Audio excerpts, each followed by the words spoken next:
my job is to research and find like the in-depth bits about songs and, try and find like, it's an allegory and there's a story behind it. There's none of this. I'll be honest. I am not contributing a lot to this story at all. I mean, I've it is what it is. I've stretched some bits on this, I'll be honest. So one thing we're going to do is I'm just going to pick some lyrics from the song. And cool. I just want you all to know that lyrically, Slayer are awful. I mean, if not Cannibal Corpse awful, well, but this still is pretty awful. You can't deny that this was the precursor to Cannibal Corpse. Oh yeah, 100%. Like this is if without Slayer, you'd have no Cannibal Corpse. Do you know what I mean? Especially when you get to like necrophobic and altar a sacrifice. It's just so the lyrics are: to benefit the Aryan race, surgery with no anesthesia, feel the knife pierce you intensely. Inferior, no use to mankind, strapped down, screaming out to die. That's not helping your case there, mate. Yeah. Drop that. Just get rid of that. I get you trying to annoy people. Not that bit. You can see where like hardcore thrash got like 100%, kind of crossover. Yeah. This was the thing. I remember when you said it was like the noise, like the battling guitars and stuff.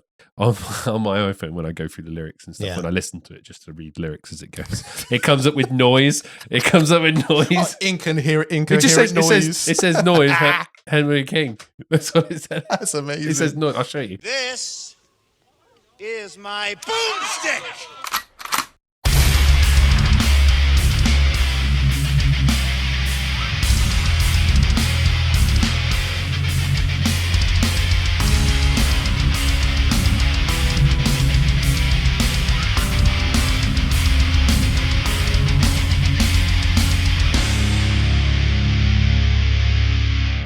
Hello, welcome to the Monsters of Metal, and today we are doing one of the most influential metal albums, well, thrash metal albums. It's Slayer's Rain in Blood.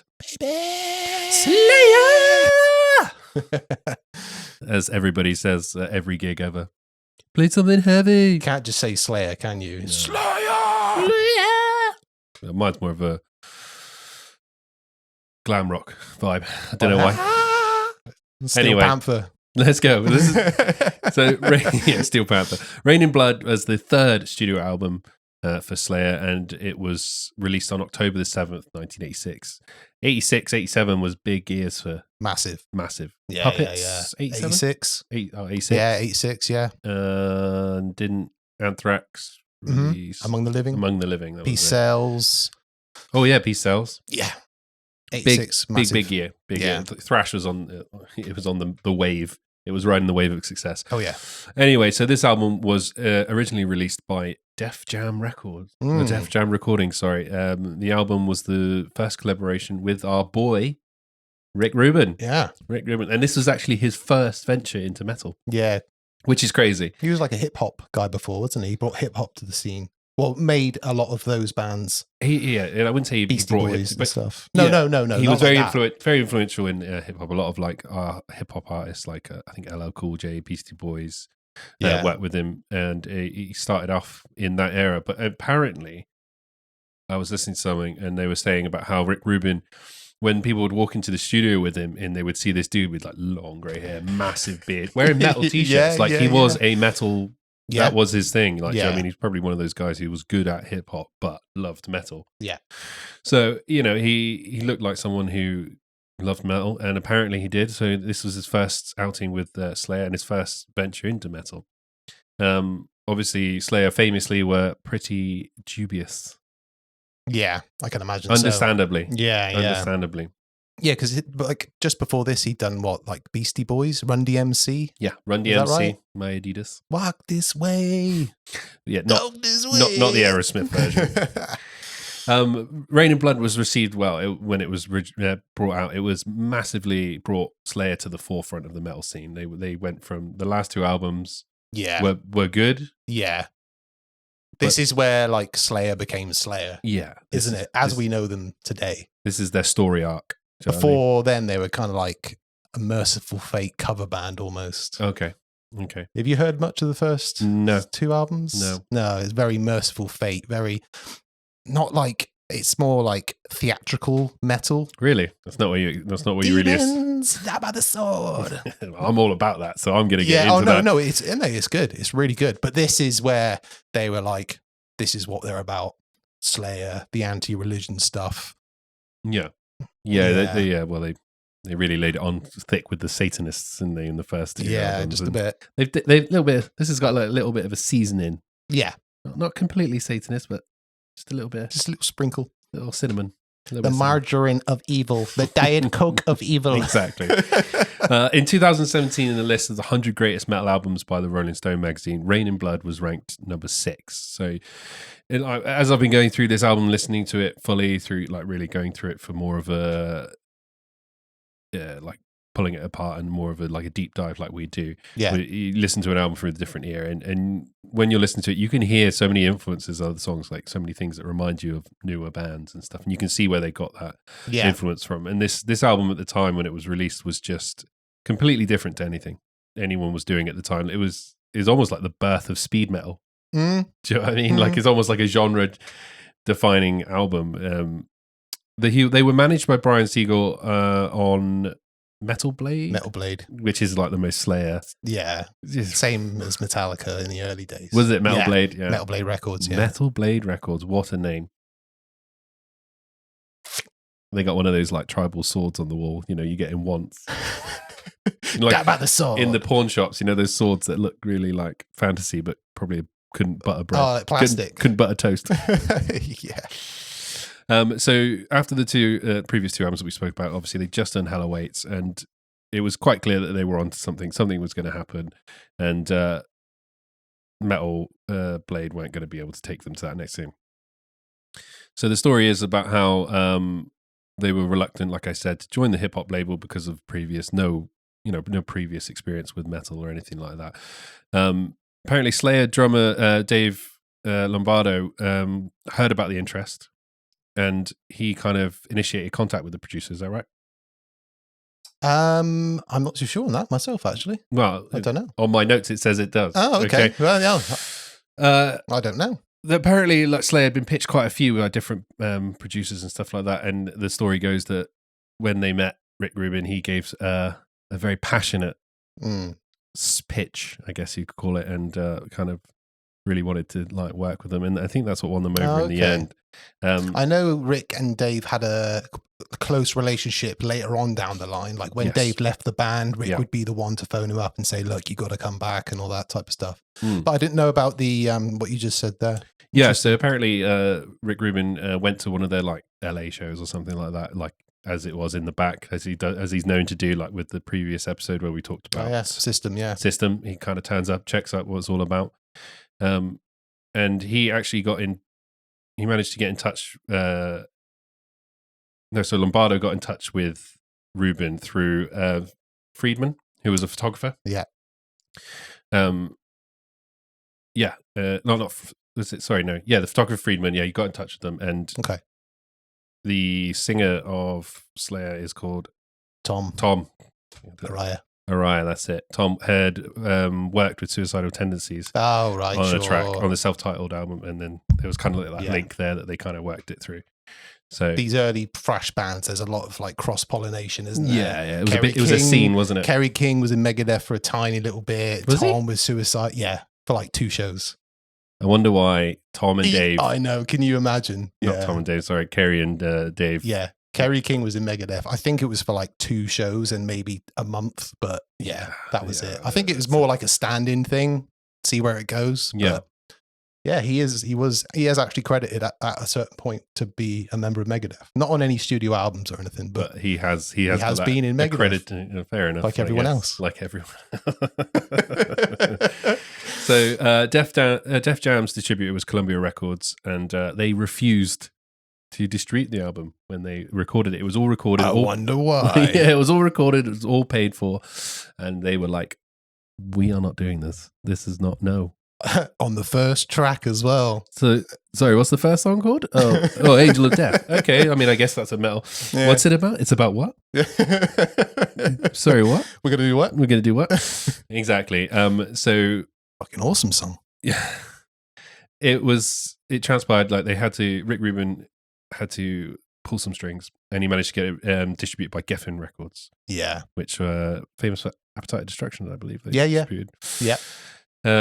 But due to the controversy and all that kind of stuff, Geffen refused to put their stamp on it. Exactly. Yeah. So yeah, we'll release it, but we don't want anything to. We'll have the money. Yeah, but we're not going to have anything to do with it. Yeah, it was kind of a no risk plan for them. So even though this album was received so well by critics and everything, it apparently got absolutely nil pois radio time. Yeah, none whatsoever. I can imagine. Yeah, it was not played at all. So this was for the real metal fans. Yeah, this is like take a tape to school. Yeah. Check this out. Copy this. You can imagine a kid at this time, and there was nothing like this. No, there was nothing at all. No. It said that Rick Rubin took a different approach to producing the track. So when he took him to the studio, he really kind of tried to strip back the guitars. And he didn't want loads of reverb or anything like that. He's saying that because it was so fast and it was so aggressive, it would just be so murky and muddy. Yeah. You need to be able to hear precisely every like palm mute rather than a palm mute echo. It's just going to be a mess, isn't it? It's just a mess. Yeah, that's what he said. And he went on Rolling Stone and he said, Dave Lombardo is an incredibly unbelievable great drummer. And one thing that we did was to make the drums louder to try and kind of push back the guitars slightly because they're so chaotic. Yeah. So, I mean, maybe to give some more sense to it all. But like, obviously, what they said about this album was that even though it's so aggressive and so chaotic and stuff, you can really hear the musicianship. Oh yeah, in like every note, like Yeah, 100%. Yeah. Like I'm not a fan of Kerry King's solos. I'll be honest with you. Who is? But some people clearly are. No, some people clearly obviously are. Yeah. I'm in the Slayer camp. I'm definitely more of a Hanneman riff and lyrical theme type rather than the Kerry King type. Yeah, that's it. Anything else you want to add before we get into it, or do you? On the guitar side, what you said about making the drums louder, they Slayer in the early days as well. They also recorded very, very similar to Metallica. What, as a group? Yeah. No, I'm talking about more on so they have the guitar left and the guitar right. Well, it's very apparent in this. Yeah. Some bands, they'll just have guitars 75%, or some bands just have they're coming out of the left and the right. But Slayer record very much like James on the left, Kirk on the right, Jeff and Kerry. I didn't know that. Yeah. So Kerry's on the right most, or whatever. And Kerry's like, as a general rule of thumb, Kerry is more of like the fast type of stuff. Yeah, you can hear Kerry over. Hanneman he used to tend to do more of the riff side of things, you know. I'll explain more later on, but so here's a little nugget for you. Apparently the average BPM on this track is like 220. I'm not surprised. You got 28 minutes of it, and that's it. Yeah, and that was one part as well that I forgot to mention, that the whole album is 28 minutes, which is the shortest album we've reviewed so far. Boom. So see you later. Yeah, that's it. Done. Play. Done. Gone. 28 minutes, and they were unaware of how short it was at the time, and they allegedly spoke to Rick Rubin saying like, should it be longer because of album lengths, and that wasn't really a thing. And Kerry was famous for saying, they put the album on one side of a cassette, and literally you could just flip it around and play the exact same all over again. Oh, right. Interesting. So you could play the whole album one side of cassette. Yeah, because you used to have an A side and a B side. A side was Rain in Blood. Rain in Blood. B side was Rain in Blood. Ah, so nice. You could just keep smashing it, which is fine. But nice. Yeah, let's go. Let's do it. First track. We are going to go with the first track. We're going to listen to Angel of Death. If you noticed that, if you watched our very first videos that we put up, you've noticed we've had to change the way in which we are now recording videos. Unfortunately, our plans all along were to sit with you guys and listen to the whole songs together.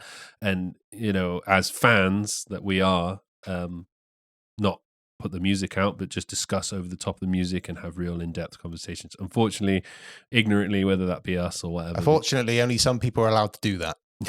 Thing is, it's not even the artist, it's some of the record labels, right? Yeah. They just put blocks on things. I'm full support of copyright and stuff like that. Yeah, like 100%. I fully support, like, artists should be protected. Yeah. But they're not protecting the artists. No. They're protecting... Because you can go onto YouTube and find 100 about people do the same thing we're doing about Rain in Blood, and it'll be complete. You'll even go on there and find the whole album that's been uploaded. Oh yeah, as we found. Yeah. Like, but just put the album up, and then it's too much of a hassle just to upload everything. So we're gonna have to try new formats. So we've had to now cut all the music out and then chop it up with us speaking over the top. Yeah. If it works, please let us know. The longest song.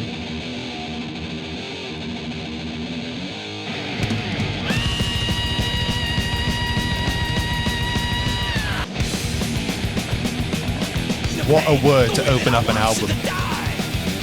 My God. No wonder why they got a bad rep. That double kick though. Yeah. There's something about like horrible lyrics, isn't there? It's just like... They nail it on this. One of this famous Slayer breakdowns coming up. Have these verses, don't they, that just go like that and then drop into it, like almost like a pre-version of a two-step. There's a song in it where there's 100% pre-step to the two-step. You can see where like hardcore thrash got like 100% kind of crossover. Just take it down to like half time and then straight into double time in the next bit. Double, triple, quadruple time.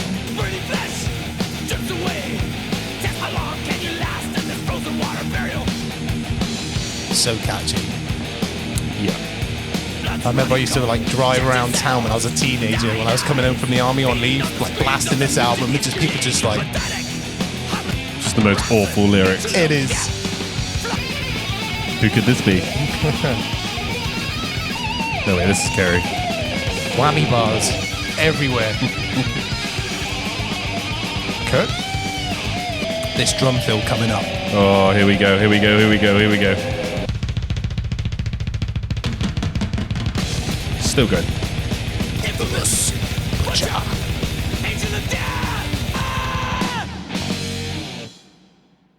Exactly. So there you go. That was Angel of Death. For the first time, not using the word infamous. It probably should have, really. So let's get this out the way first off, because they started it with the first like song of the track. So anyway, this song was all about Auschwitz and Joseph Mengele. Mengele. So. Mengele. Fuck yeah. No. Okay. Who obviously, as lyrics depict, was the nickname the Angel of Death. Yeah. And was known for doing horrendous experiments in Auschwitz. Well, not ironically, but this labeled the band with the old neo-Nazi. Yeah. And Satanist. That was from the previous albums. But yeah, they got branded with the neo-Nazi label. It's hard to kind of deny it with that song a little bit with bits, but it's more of a story about the Angel of Death than anything. Yeah, well, Jeff's gone on record about this as well, isn't it? And he's like, I kind of assumed that it was painting him not in a good light. Yeah. Like, I didn't have to tell you that I'm glorifying him. It's kind of like, it's horrible. Yeah. As if you should anyway. So Jeff wrote this song, and a part of his interest in World War II was his dad was in World War II. And apparently he collected quite a lot of like Nazi memorabilia and stuff that his dad gave him from coming back. And that led to him collecting stuff. Yeah.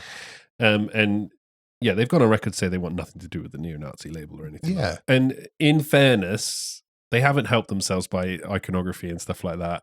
Yeah, they've sure. They've played on it. They've played on it.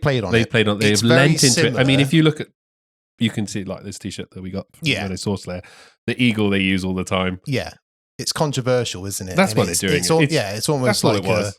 It's exactly the same as obviously I was involved in the bike world for that's exactly the exactly the equivalent in the MC world, like especially the in the 50s and the 60s and the 70s with regards to them it's wearing counterculture, swastikas and stuff like that. Yeah, exactly. It's because they all come back from World War II. Yeah, it's where all these clubs started. Yeah, exactly. And it was society. We're going to wear this because fuck you type. Because we want to cause a reaction, and let's be honest, that's exactly what this is. Do you know what I mean? Yeah. So part of our And part of what we do on this podcast, if you've not seen us before, is my job is to research and find like the in-depth bits about songs and, try and find like, it's an allegory and there's a story behind it.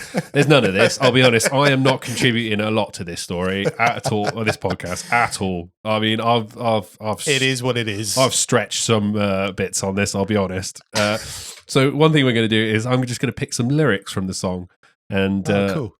I just want you all to know that lyrically, Slayer are awful. I mean, if not Cannibal Corpse awful, well, but this still is pretty awful. You can't deny that this was the precursor to Cannibal Corpse. Oh yeah, 100%. Like this is if without Slayer, you'd have no Cannibal Corpse. Do you know what I mean? Definitely. Especially when you get to like necrophobic and altar of sacrifice. It's just. It's Cannibal Corpse before Cannibal Corpse. It is. Do you know what I mean? It is. Anyway, so I picked these not because I thought they were the most hardcore lyrics or anything like this, but I think this probably, if someone was to read the lyrics, this also would not help their case with the neo-Nazis, in my opinion. Okay. So the lyrics are, to benefit the Aryan race, surgery with no anesthesia, feel the knife pierce you intensely, inferior, no use to mankind, strapped down, screaming out to die. That's not helping your case there, mate. Yeah. Drop that. Just get rid of that. I get you trying to annoy people. Not that bit. Yeah, sensitive subject that. Yeah, rightly so. Just a bit. Yeah. Anyway, so let's move on, and in the next part, let's get some guitars Talk about going. the music side of things. Yeah. Yeah. Let's get some tasty licks. Licks from what I can pick out of Slayer's tasty licks. Yeah, it's a. So yeah, out of the big four, Slayer are obviously the most sort of evil sounding. Yeah. Yeah, definitely. They use a lot of tritone stuff, and it's like Black Sabbath on speed. Which they were. Do you know what I mean? Yeah. But do you know what my favorite part of any like Sabbath, any Slayer is when it goes to that half step, that half speed? Oh yeah. Those are the most evil riffs they are. out of all of the big four. They really are. Like some of the grooves. Yeah. Some of them later on, like in Epidemic and stuff like that. They're brilliant. Like some of the intros as well. Yeah. Before it goes into Slayer. Yeah. They're arguably for me some of the most interesting parts. Yeah. The verses where it's just, it's kind of like, oh, okay. That's Slayer. It's a vessel to get to those bits. The good bits. Right. Yeah. What you got? So show us a Kerry King solo. With my no whammy bar, mate. No. That's what this episode needs. So if you want to buy us a whammy bar. So with regards to like Slayer's stuff, I know a bit about music theory, but not about music theory. Not a lot about music theory. You're a self-taught guitarist. Yeah. The standard self-taught guitarist who doesn't want to learn any theory. With regards to like the tritone, from what I understand of it, essentially, it's the reason why it sounds evil is because it's half an octave. It's an interval. Yeah. So for example, if I go like 1, 5, and I go to 7, but if I go sounds evil. So the 6th fret, coincidentally 6, on every open string is the interval. So YouTube's going to block us just for being Satanist. that it sounds like evilish. So yeah.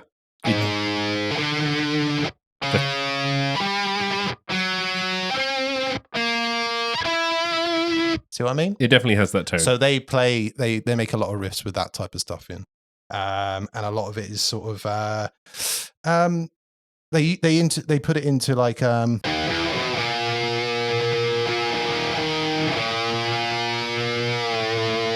then just move it down the neck.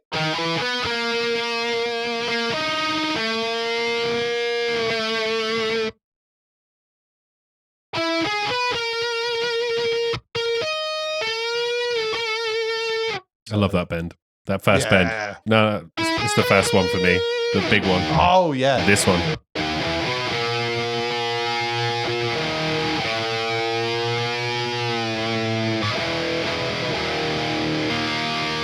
That's how you start a song.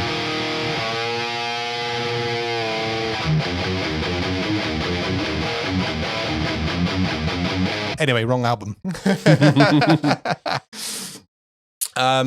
So Angel of Death obviously just starts off with killing your for killing your right wrist, pretty much, if you're a right-handed player. Shredder. Yeah. Just pretty much.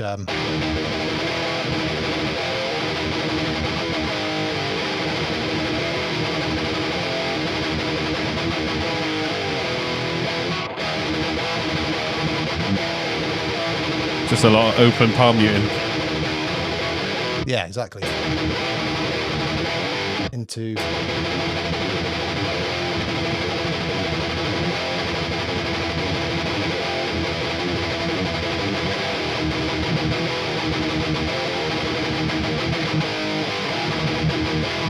And then back into the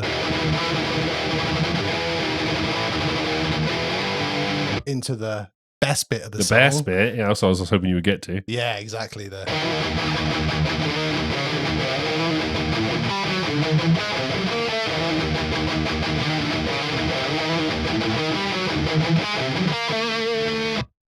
Just over and over Such again. Such a cool riff. Yeah, great riff. Obviously, then it's like, and then later on when they double time it up, and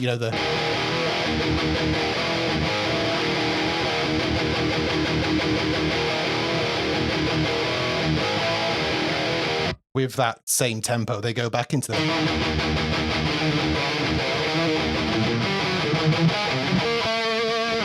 Love it. Pumping fluid inside your brain. How long can you survive in this frozen water burial? Yeah.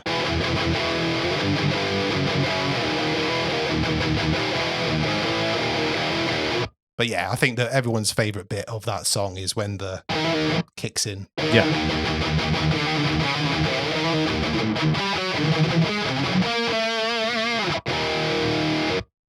Cool song. What? Yeah. So Kills to play though.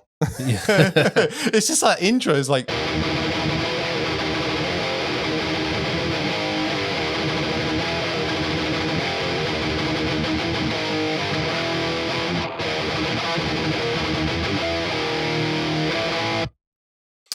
Yeah, it was a great opening to an album. It's definitely one of the best songs on the album, I think. Yep, I agree. But there are some good deep cuts in there as well. Yeah, I like that word. I can't. Yeah, it's those two-step bits you're talking about. Yeah, you know, like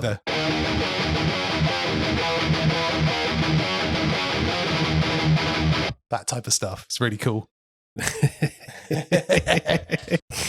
Bloody loves it. So yeah. Angel of Death has been in their set list pretty much ever since it came out, really. Angel of Death, they've always played it. Angel of Jeff. Angel of Jeff. Angel of Jeff. Yeah, I never really thought about that one. Nice. There you go. So yeah, it's still to this day is there. It's always going to be in their set list. Yeah. There's a couple of songs off this album though. Set list keepers, aren't there? Yeah. Raining Blood. Criminally Insane. Angel of Death. Yeah. Criminally Insane's one of them. They play quite a lot. Yeah. Great ones. Should we move on to the next song? Let's do it. Which is Piece by Piece.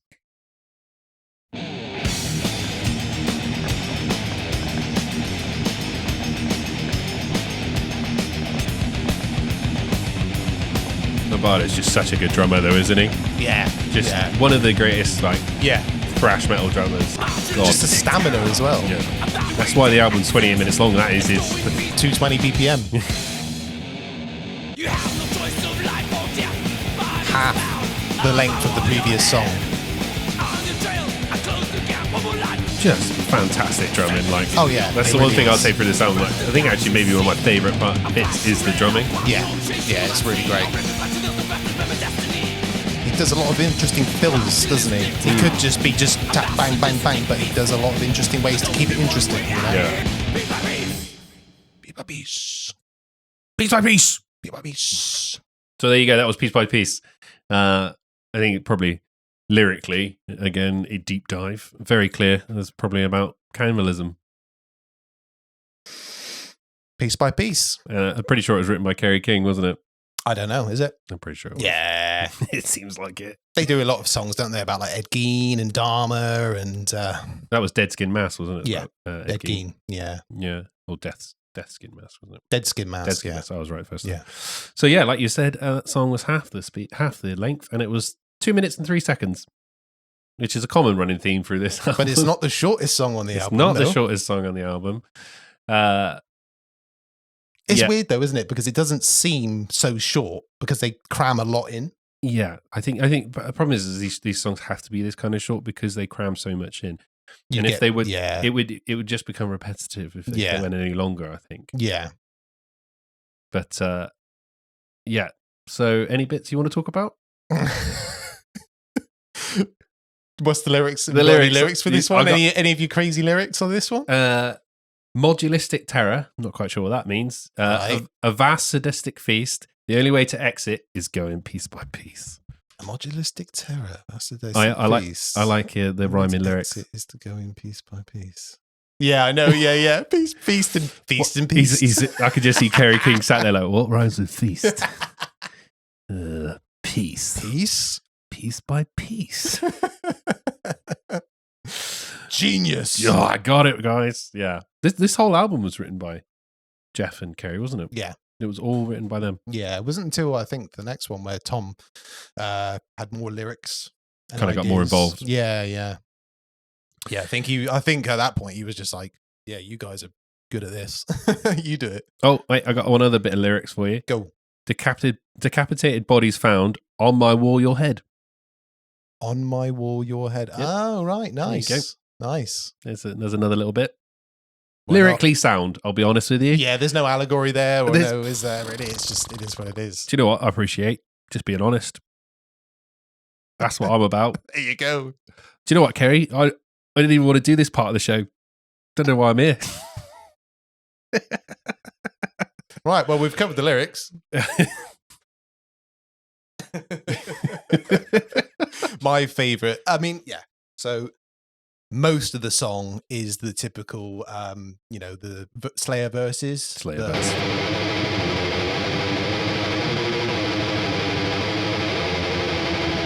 That type of stuff. Yeah. But I like the almost two-step way that it starts off. Yeah. With the...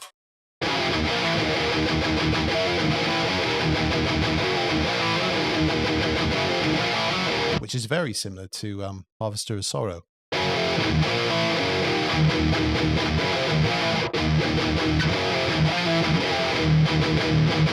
I mean, it is, yeah. Yeah.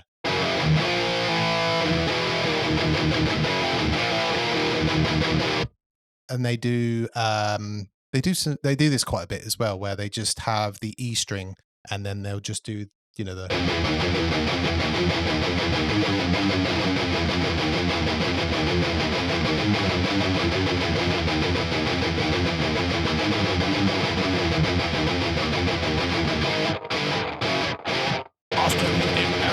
Yeah, it always ends up kicking into that, doesn't it? Yeah. That's the thing I find with Slayer. That's the only part of Slayer I don't really like, is the bit where it's just...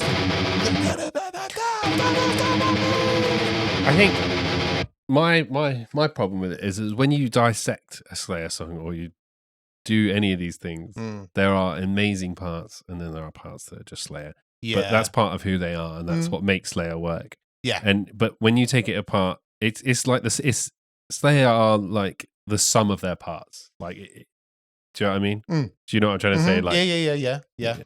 But they just write such good such good riffs. Yeah. And like, yeah, it pulls me back in. Yeah, I know. You pay the Slayer bit. Always, you always wait to get that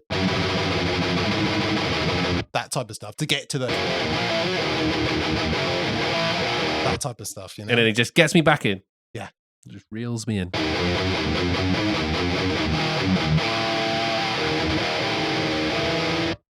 Yeah. Sweet. Yeah. Piece by piece. That was, like we said.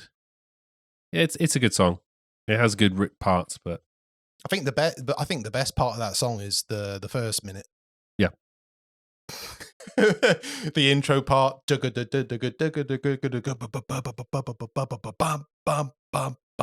And then yeah. Off you go. We are just go to the races. We're just powering through this album now. It's 28 minutes long. What do you want us to do? We might as well start another one. Start another album afterwards. Yeah. Hey, right. On to the next song, Necrophobic. Which is even shorter. Yeah, that like intro bit or that riff reminds me of like Municipal Waste. Yeah. Like speed thrash. Yeah, you're right. See what I mean about the verse bits? But it works. But it's coming. Yeah. Here we go. Back into Slayer. You can feel that guitar cab just wanting to explode then. I love that scream. This bit. Yeah. Fair enough. Necrophobic. Yeah. You can't argue with it. So from what I understand, it's about someone who's petrified of dying, right? Yeah. So they do everything they can to, cool. And they describe it. Of all from what I look at the lyrics, it's just describing all different ways of dying. All right. Okay, cool. I'm not the lyric guy in this, so that's why I'm asking. Listen, mate, there's not a lot. That's what it's about. What necrophobic means? Well, yeah. At the very last line scared to become a dead body. The very last line is scared to die anyway, so. Yeah. But anyway, that song was 1 minute and 41, and it says it has two solos, but it's Jeff and Kerry just doing one trading each. off. Trading off, isn't it? It's kind of one solo. Yeah. But, most bands can't get any solos in a full song. 1 minute 41, we got you, baby. We got you. There you go. And you're going to get 1 minute 41 of commentary and analysis on it as well. Just think I can give you more. There's not even much like guitar wise on it. No, I'll go for lyrics whilst you're getting the guitar. Ripping apart, severing flesh, gouging eyes, tearing limb from limb. Yeah. But it does go into definitely a precursor to your Cannibal Corpses and your cattle decapitations. If you just base it on content, the lyrics. Yeah. It's not getting fucked by a knife, though, is it? What blood? Probably might need to bleep. Beep blood. Yeah, I probably should have bleeped out my bit. That was it. Municipal Waste. You said. Yeah. That. What is it?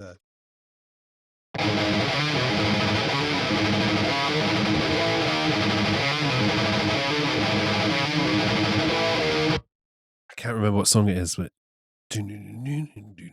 no, I'm gonna have to remember it, and I'm gonna show it to you later.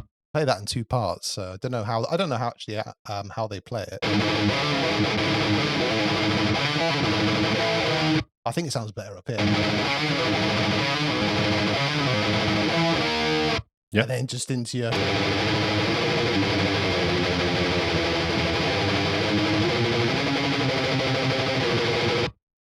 The thing is that, like, with some songs like this one, it's a good song.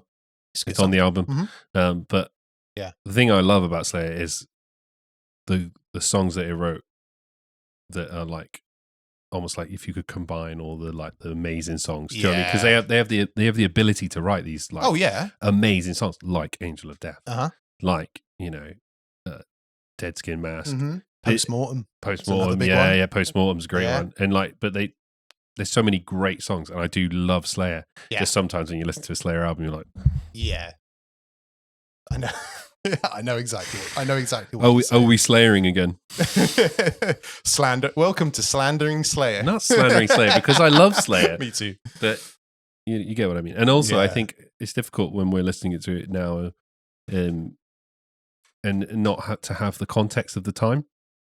Oh, yeah, of course. Because we've listened to Slayer for ages, so we know slayering. Yeah. This is like them kicking in the door of the metal scene and busting open, do you know what I mean? Yeah. And like, it would have blown your mind. 100%. But you got to bear in mind, like, only 3 years before this, like, Kill 'Em All came out. 3 years before? 3 years before this, 6 years before this, Motorhead.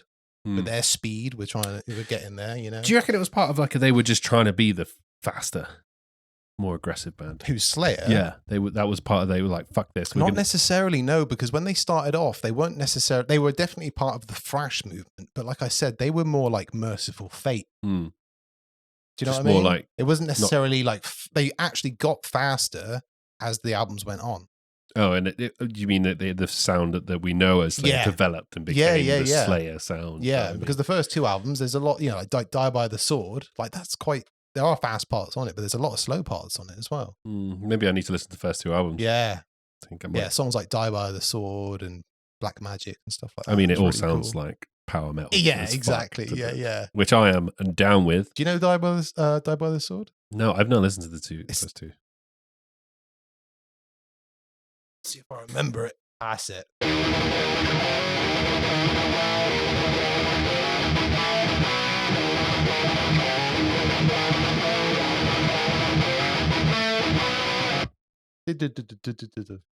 No?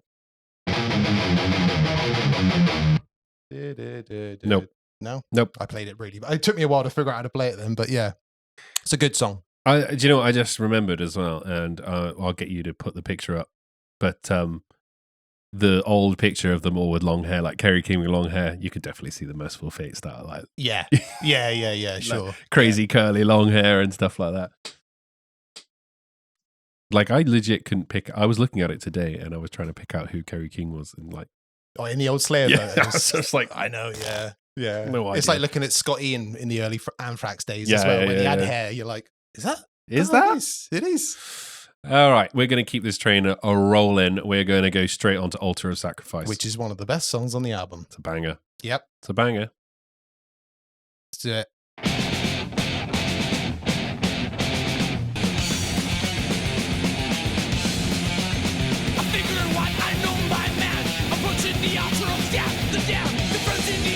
That riff's cool. Here he comes. It's big.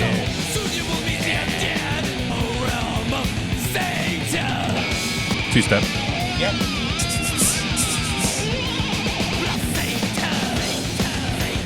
Satan. Again, the drumming. You really feel like he hits that snare. Oh yeah, like just absolutely cracks it. Definitely. Panning all the way across there. That's how big that dive bomb was. Oh yeah. Love this slowdown. It's good, isn't it? Like, love this riff, and then it just goes straight into Jesus Saves. Straight into Jesus Saves. Did you know? Did I know? I actually have a fact about this song. Oh, go. Yeah. So the main riff from Altar of Sacrifice was originally meant to be used in a track called Ice Titan. It was. Of course, I went and listened to it the other day on Thingy. Actually, yeah, you can definitely hear it. Yeah, it never ended up being recorded for the album. A live version from 1983 was later released on a soundtrack to the Apocalypse box set. No, I'm guessing that's where you heard it. That's where I heard it. Yeah. Of course you watched. Well, it's only because this is one of my favorite songs on this album. It's got and I was looking into like the riffs, especially that, and then I saw that it mentioned that, so I went and looked myself. Yeah. Lyrically, it's all about it's all about being sacrificed and transforming into something evil. Yeah. There's no real clues to what that might be or anything like that, but best line in the song. You ready? Welcome to enter to the realm. Nope. 5 toes into 2. Fair enough. I'm like 5 toes into 2. Yeah. So human into goat. That's where I went with that. I can't like it. Yeah. 5 toes into 2, baby. But their new album would just be like 2 toes. 2 toes. 2 toes. Everyone's like, what the fuck does that mean? Yeah, I do love the riff out at the end of it and how it just goes straight into Jesus Saves. There. Yeah. Love that. Growing up listening to this album, it was almost like it was a continuation of the song. Yeah. You just let it play. And they would be 2 songs. Yeah, exactly. Yeah. But nowhere really else does it do that. No. Just those 2. So whether they were planned as like a duality-esque thing, maybe there was more. Or they maybe probably used to like jam Altar Sacrifice practice, and then they're on like an straight open E. And then one of the guys just started. I mean, it fits. That fits. It fits perfectly, and it works really well in this part. Yeah, love that part. Love that end bit. Yeah, like I said, like when they put a proper not they don't put a proper riff, but when there's a proper groove riff, like fuck me, it's so good. Yeah, so good. It's that 2-steppy bit type thing again, isn't it? So even catchy. with the you can hear the cymbals going. Yeah. It's great. Right. Yeah, I'd say that's one of my favorite songs on the album. It's actually known as one of the hardest songs to learn as well. Is it? Is it really? Yeah. Oh, well, you better step up, son. Yeah. Come on. Bring out the big guns. I was researching how to play it again the other day, and everyone was in the comments was like, "Yeah, this is like infamously one of the Slayer's hardest songs to learn." I was like, "Oh." Well, luckily I'm not learning the whole because song. It's got a lot of string jumping in it. Okay. Yeah. Bit like in our Trivium episode. Yeah, indeed. Obviously starts off in the F sharp. And then into That's what I was going to say. It sounds like it starts in F sharp. Yeah. All right, okay. Well, it's actually not, because it's actually 2.5 a step, but the F sharp position. Yeah, I think what people are talking about is this main riff, because it's just a lot of jumping strings. Yeah.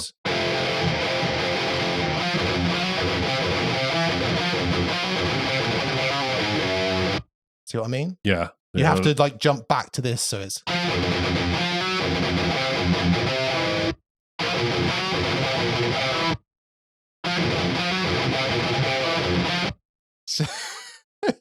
It looks like a ball leg. Yeah. It looks like a ball You leg. could, if you spend some time on it, obviously you can get it.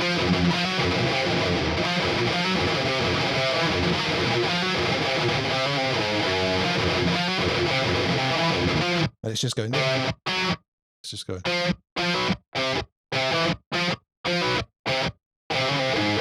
But you have to just hammer that between the two, which is the hard part.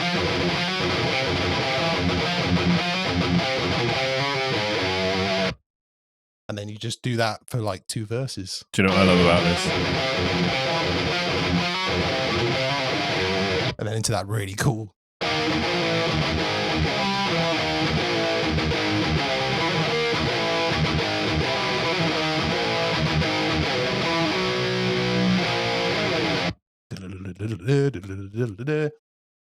Do you want to? I love the entry into the realm. Enter to, yeah, that.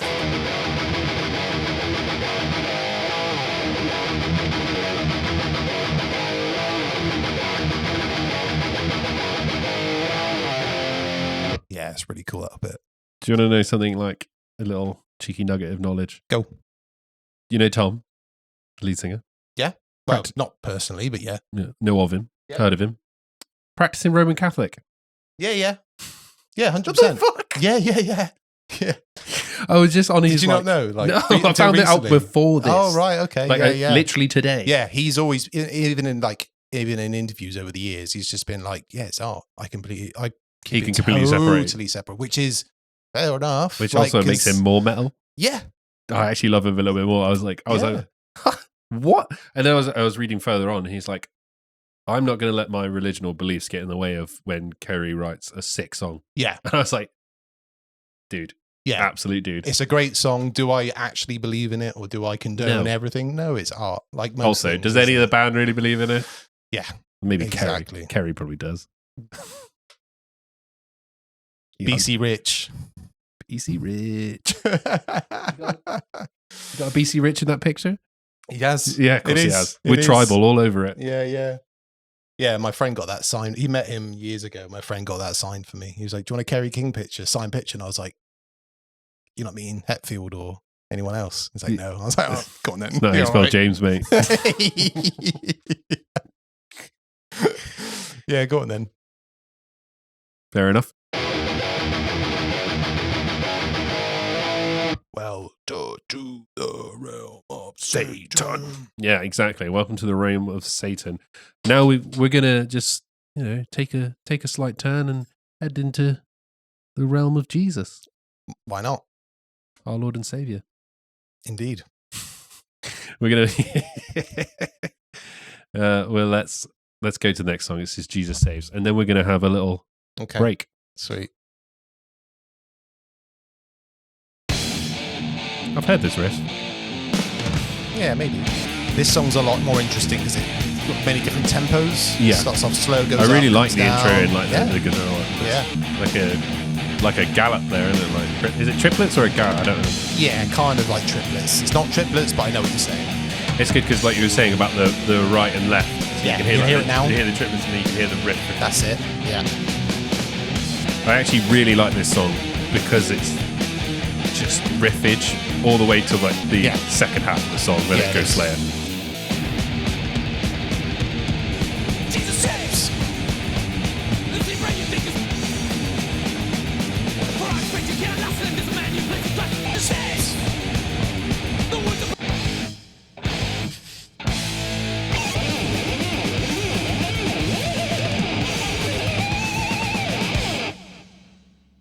go. Jesus saves. Jesus saves. Remember that. Jesus also says like and subscribe. No. And if you don't, you're going to hell. No, because people watching the Slayer one are not going to. Fair enough. So there you go. That was Jesus Saves. That was 2 minutes and 54, another under 3 minute long song. Yeah. Really, like we were saying, I really love the intro to that. Like, that's just real, like you say, tempo change. Yeah. Groove. And the guitars in each ear. Yeah. You can really hear it on that one, can't you? Yeah. Lyrically, the general gist of it is not falsely believing in blind faith, isn't it, really? And Christianity. Not a fan, apart from Tom. Fair enough. Yeah.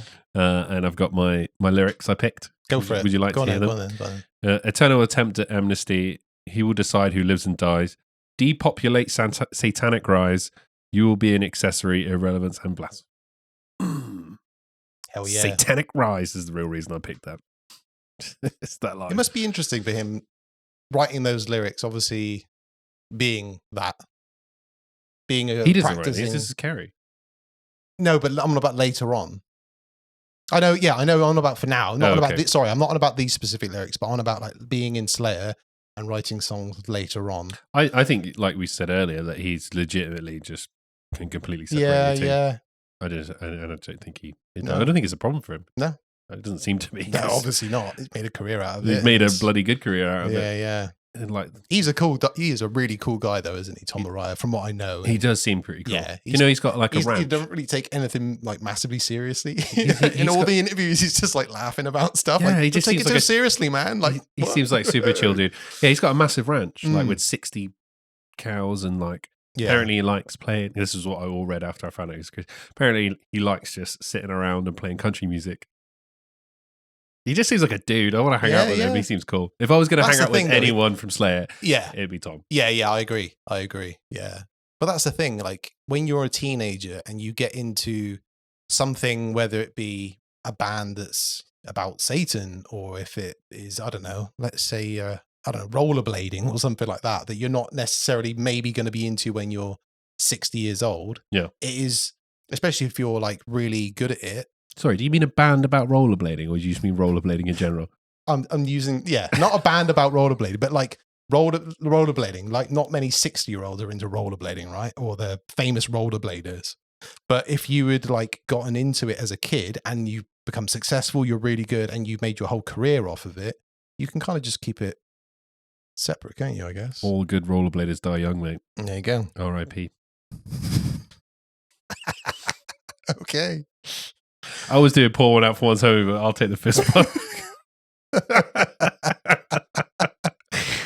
Right, as is usual for us in the Monsters of Metal episode, we're just talking absolutely. Oh wait, no, we haven't done the riffs. We'll do this bit because we'll talk and then we'll completely forget about it. We keep doing that. We keep doing that. Go on the fourth song or whenever it is. It always is about now, isn't it? It is, yeah.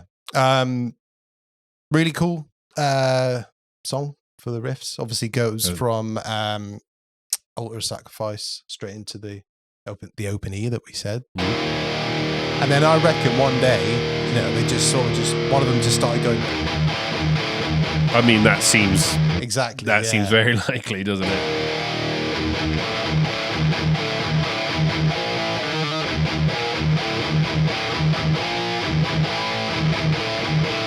Love that little hammer on. Yeah.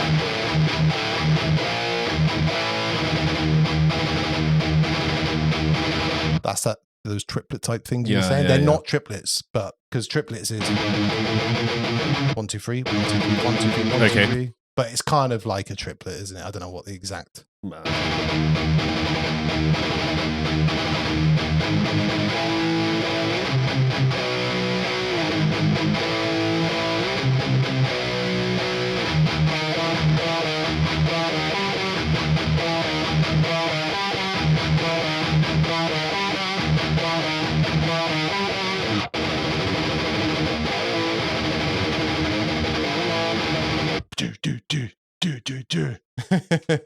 And then obviously the bit with the Jesus saves is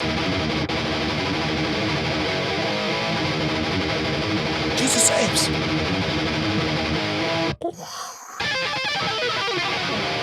Oh my God. Kerry. Kerry, is that you?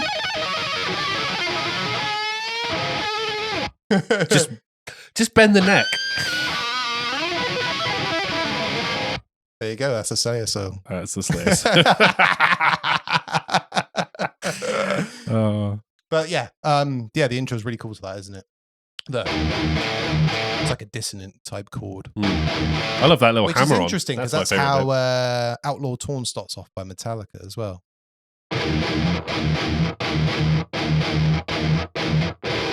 Listen, there's only so many notes at the top of the guitar in E standard.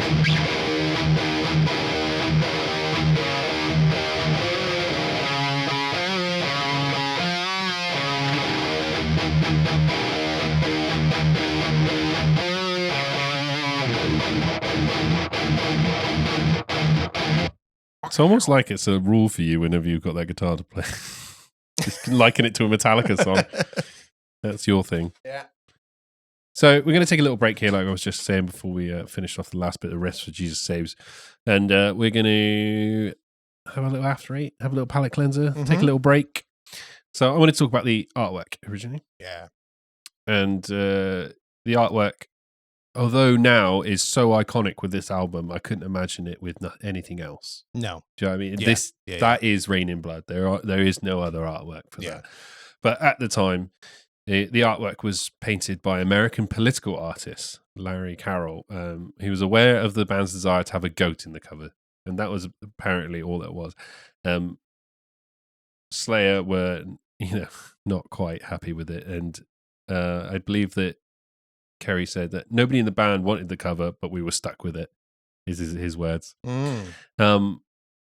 Which is crazy in hindsight because it's so iconic, and I think it's one of their best. Yeah, I love this. Yeah, I think it's amazing. It's like a Bosch painting, isn't it? Yeah, Hieronymus Bosch, Garden of Earthly Delights. It's got that sort of scape about it. I mean, this is what happens when you don't give a full brief to an artist. Okay, if you just say you want a goat in it, he did exactly what you said. Okay, fair enough. Yeah. Yeah. But I don't really know how they got hold of him or how he was decided to be the artist or anything. I've not managed to find anything in that because this guy apparently did a lot of political drawings and stuff. Oh right, okay. And he did lots for the Times and stuff like newspapers. Yeah. So I don't know how he ended up on the Slayer artwork, but I think that this is their best. Yeah, and it's the most iconic. Yeah, whether that be because the album is so iconic that it's just synonymous. Yeah. It's like Ride the Lightning. You can see it right now. With the blue and the chair. Like Puppets. Yeah, I mean, which is arguably a great album cover. Yeah. I saw on the internet the other day. I can't remember. I don't know. It was on Facebook or something like that. The actual original painting of the Rain in Blood. Oh, nice. That they took the photo from. Obviously, it was actually painted by the artist. That recently sold. Ooh, how much? I don't know. I can't remember. It didn't say on there, but it was it's recently been sold, and basically this. I think it wasn't on a Slayer site, but it was this painting sold Metal News for a lot of money. Yeah, and it is the original, the one. That's cool. That's cool. I would like to know how much that sold for. If you know, maybe leave a comment. Yeah. Let us know. So it was cool seeing it, obviously without the parental advisory, the Rain in Blood, or the Slayer logo in the top just left. the image it was just as it the green, the green and the red painting, which was really cool to see. Yeah, which is actually I'd imagine so. Quite big. It looks like it is. It's very surrealist, isn't it? Yeah. All right. So always sort of reminded me of a Bosch painting. Do you know what I mean? More of a Black and Decker man. Who are you? I'm not really super familiar with his work. What time is your stand up tonight? Is it 7? You got to be out of here by 7. Mate, more like stand down. You're off to the Apollo, aren't you? Apollo chicken. Yeah. So, is there anything you want to talk about with the band? Your side of this. Live, they're a good band live. Yep. I've seen them many, many times. I've seen them a couple of times. Yeah, because we saw them here in Plymouth. They're road dogs, aren't they? They were doing their end of year tour for 3 years, mate. Yeah, they were almost kissing it. Yeah, I saw them many, many, many times. Obviously, going to Reading, Leeds, Download festivals, Ozfests, Sonispheres. Sonisphere. We saw the big four all play in one go. A lot of times they would be supporting Machine Head and stuff like that. So yeah, got to see them quite a few times over the years, and it was always amazing. Yeah. It was you know what amazing. you're getting in a Slayer show. Even at like 2:00 at Reading, where the sun's beaming down, you know, it's still amazing. Oh, you're still getting a proper Slayer show. Yeah. Do you know what I mean? You know what you're getting. It's been in plenty of Slayer pits before, and they are different. They are different. Yeah, do not advise that. Yeah. Stay out of the pit, kids. Yeah. Don't get there at 12:00 and down a load of vodka and beer and get in the pit at 2 and get your head smashed in. Don't do that. Don't do that. But that's what we all do. But the funny thing is, got my head. I was only like 16 at the time, I think, 17. I just joined the army.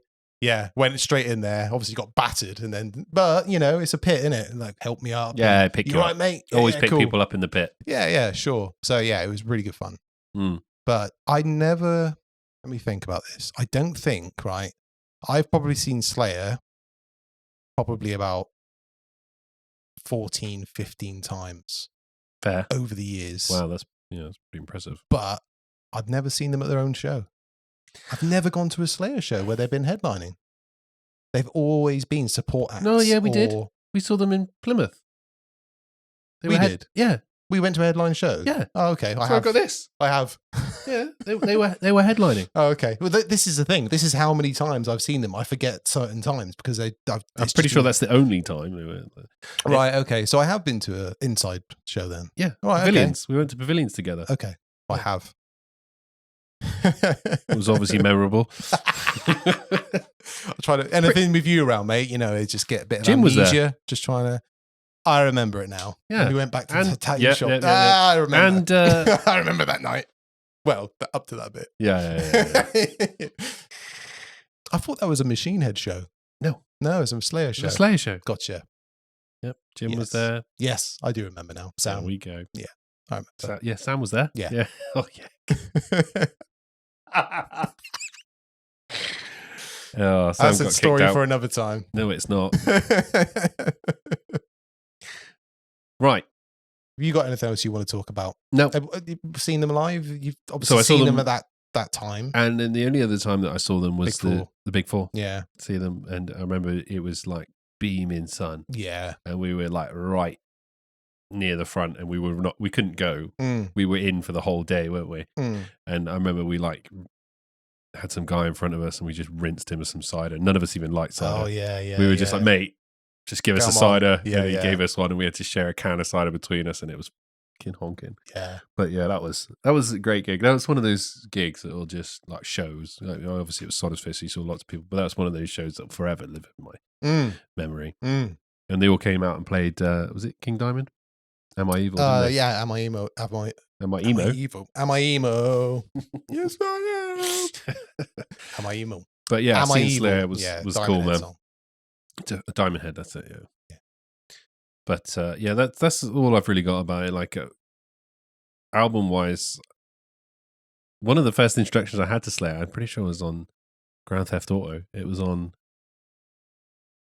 one of the rock stations. Vice City. Yeah. Yes. Rain in Blood was on Vice City. I used to put that station on all the time and just Bark at the Moon. Yeah. And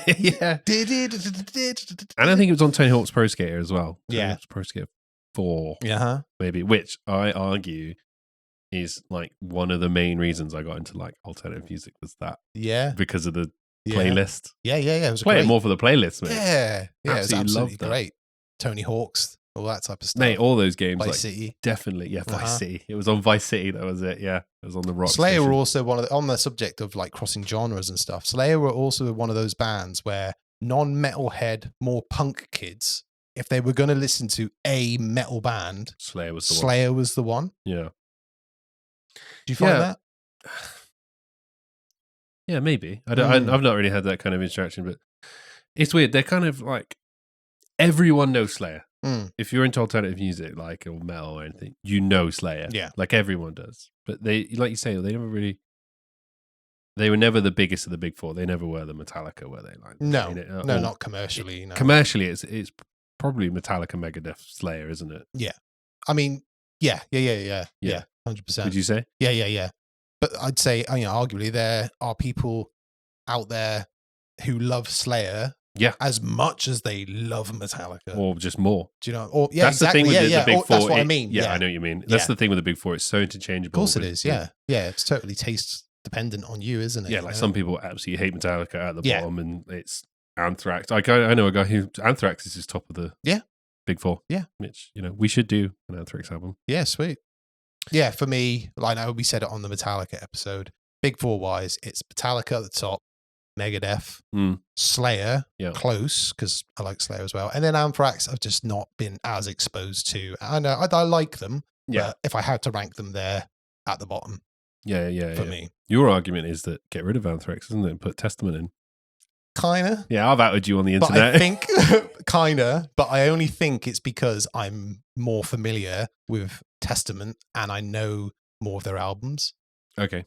And do you know what I mean? Yeah. Like, I've listened to Testament, I've listened to Anthrax, everything they've ever done, and Testament is the one that I've gone back to going, yeah, I like this. Yeah, you do like Testament. You know what I mean? Whereas Anthrax is totally fine, but yeah.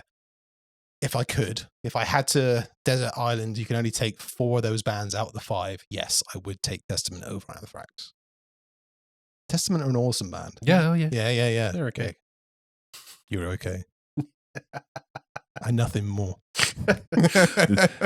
This podcast is over. Witnessing it live. Right. We're going straight back in. Criminally Insane. Come on. Do it. Let's do it. What are we on? Track 6, yeah. Little jazz intro. Yeah. Scuba-dub. This to me has one of the most famous. I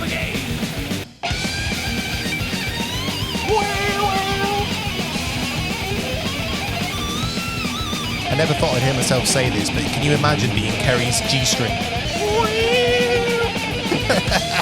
Yeah. See what I mean about that E? Take a fucking life. Yeah. I don't know why, but it's just whenever I think of Slayer, it's that line. Right. Okay. And whether I've seen it and it's just like a the way that Tom says it. I don't know, but it's just so Slayer. Yeah. That is what I think of when I think of Slayer. Oh, really? Interesting. Not Angel of Death. I do think of Seasons of Abyss. Of course I do. But that bit, just that one line, is the most Slayer thing to me. Yeah. Yeah, I always think about that bit. But when someone says Slayer to me, first thing that pops into my mind, Kerry fucking King, baby. I don't know. The chains. Probably like most people, it's like Raining Blood, I guess. You know, because it's a famous song. But I think Angel of Death, maybe. Yeah. I mean, I love the riff of Raining Blood, though. Oh, yeah. That's iconic. It is. We'll get to it. Yeah, it is a great riff, and I can see why it's iconic. Yeah. Oh well. Yeah. When we get to it, we'll have the discussion. Yeah. Let's not go running ahead of ourselves here. We're already running out of music. Yeah, let's slow this down. Let's not jump ahead. Not much on the guitar for this song before you do your bits and bobs. Obviously, this is the only song where they do a weird sort of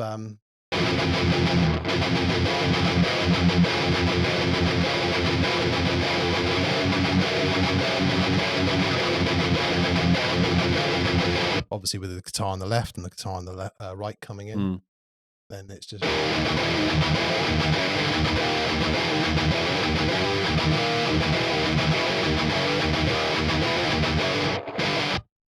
then into your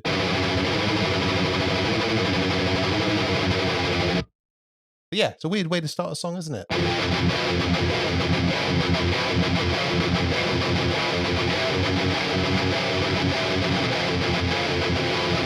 Yeah, I guess so. Yeah, no, I never really thought of it like that, to be honest with you. I think it's maybe because it's different to play on the guitar. It's not until I look on how you play it. You know, if you hear it just sounds like a riff. But when you're like, it's not a normal way to play something. It's not normal like progression. Yeah. Maybe that's why it's sort of.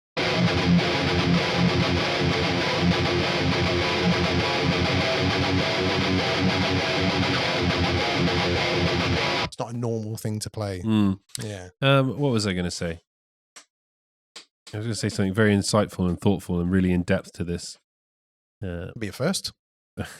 What? Oh, I was going to ask what. Zing! Whee! I was fucking throwing me off. I was going to ask, what tuning do they play in? Half step down. So it's E flat. Yes. Is that right? Yeah. Okay. Yeah. So they were doing it way before Metallica did it. Yeah. Yeah. Yeah. It's good because it's funny because you listen to it. Obviously, you listen to all these other metal bands now playing like drop C, like, real low. Like Slipknot plays B and A sharp. B and A sharp. Yeah. But this is heavy. This album is heavy. Yeah. You know what I mean? Like that's just E flat. Yeah. Fair It's enough. just half a step down. Yeah. Oh, I tell you what, we're going to talk about as well. It's been a bit all over the place, but never mind. The guitars. The guitars. So obviously we've got Kerry King with the. It was BC Rich. BC Rich. Yeah. The most Kerry King guitar that ever existed. It's iconic for him, isn't it? That flying V with the tribal. He's obviously got his tribal. It's tribal on his arm. Yeah. But did it? Because what did It used to be your bread and butter, didn't it? Tribal. What did Jeff used to play? ESPs. He used to play ESPs. Yeah. Because he had the Heineken. That was his Hanneman, but it was in the Heineken logo. But Hanneman, yeah, that was a famous guitar. That was his famous one. That's the one I remember. Yeah, he had the other one was it's like a grey camo. See, I always just remember the Heineken logo one. That's the one. I know it was Hanneman, but like the Heineken one. That's it's an iconic one, isn't it? Free advertising for Heineken there.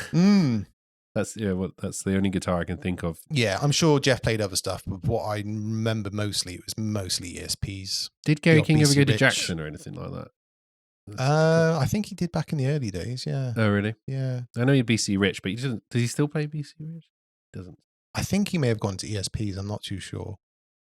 As everybody does. I don't know. As all the cool kids do. Yeah. Nah, I just wanted to ask that about the tuning and the guitars. Yeah. So it's half a step down. Kill. Just that little bit extra of doom. Oomph. Yeah. Nice. Right. Next song. Unless you got any more guitar parts to pull out of that song. Not really. Not really. Not really. There's not much to say there. Right. So. Reborn. Here we go. That drum in there. Yeah.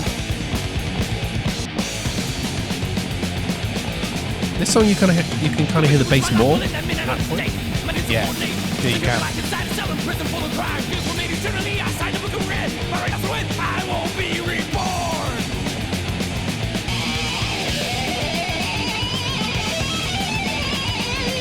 don't know why, but I find possible not clumsy. No, I know what you're saying. It's like cramming every syllable into it. Yeah. That was another short song at 2 minutes and back to bring their ruin and revenge when they are reborn because they signed a deal with the devil. Running theme that. My lyrics that I picked for this one. Go. Proclaim my death to end my wrath. It takes more than one try. Indulge your ineffective curse. I will never die. That's right. There you go. Thing is, I guess it's not as corny as like their older stuff from like Hell Awaits and stuff like that. I don't mind corny, but I think I need to stop looking at lyrics because it's ruining it for me. Is it? Yeah. Like it sounded a lot more evil than I thought. But no, it's not. I mean, I'm probably ruining it for you, to be honest with you, reading it in my shit voice.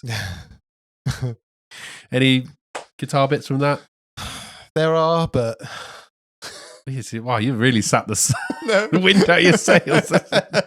I mean, not really. Like, I could probably play one riff of that, and then it's just. Yeah. I've got much more interesting bits for like the next 3 songs, so save it for that. Cool, that's fine. We can skip ahead. It's Reborn. Yeah, it's another 2-minute song of. Yeah, they definitely couldn't trim any more. No, exactly. Yeah, stops being an album at that point. All right. Yeah. Let's move on. The next 2 songs are really cool, and there's a lot to talk about, I think. So. Oh, this song's cool. Yeah. We'll just move on. Epidemic. Let's go.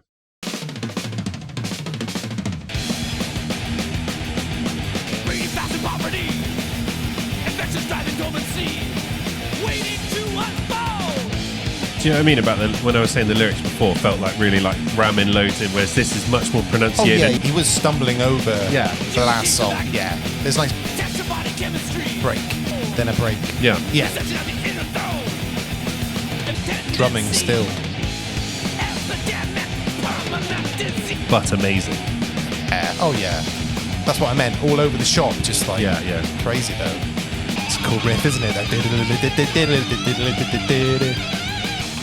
Yeah, here we go. Here we go.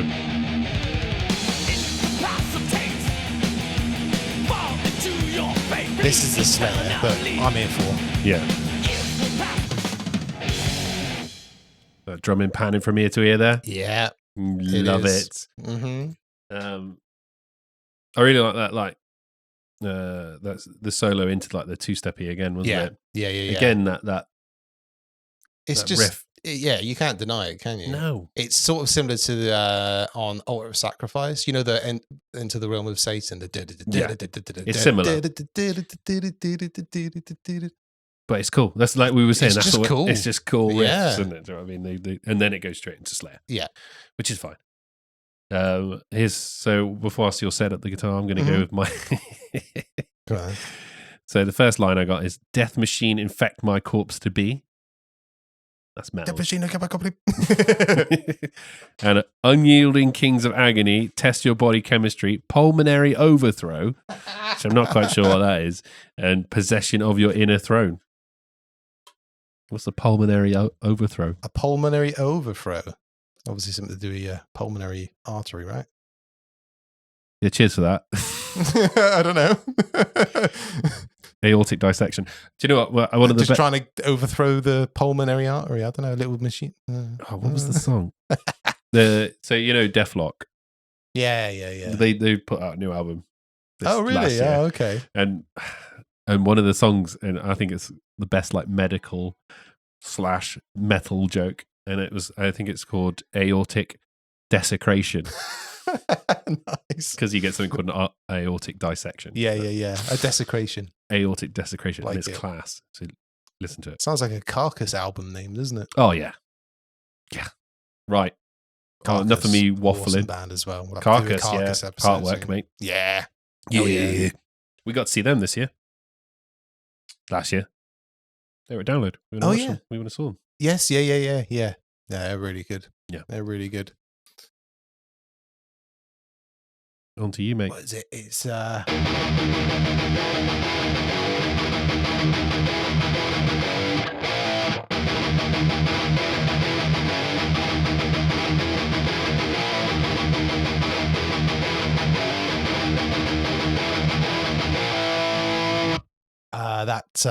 funny.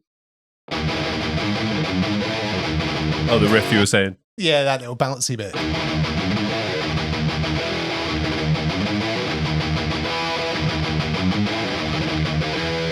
Yeah, Slayer stuff. There's a lot of bouncing off. You've got to get it just right. So hats off to them for doing it. Oh, yeah. And especially playing it that fast as well.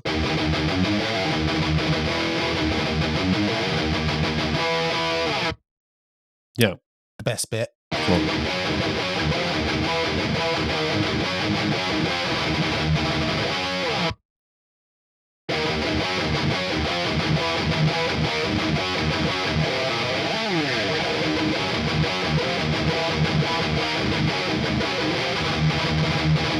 That Yeah.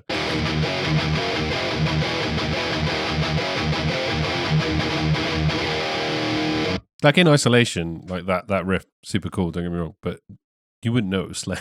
No, not at all. Do you know what I mean? Yeah. It's because you have the two-step, because like the two-step bit makes it Slayer, because that could just be like a Metallica riff, right? It could be, but they wouldn't do a two-steppy bit like that, you know?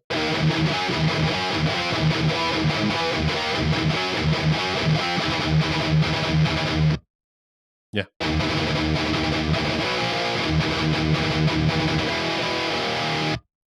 Yep. There we go. Next song is banging. The next song is this is a live staple as well, isn't it? They played this quite a lot throughout their career, and rightly so. What a song! Was this one of the singles, or was it? Because Angel of Death, Raining in Blood. I think Criminally Insane is. Yeah, I think there's one more. I think it's Postmortem. I think it wouldn't surprise me. Yeah, it's a great song. Yeah, should be. Yeah, if it's not, if you know which one it is, let us know. Go back, get it done. Get it done, Marty. We need Postmortem, Marty. It's the Libyans.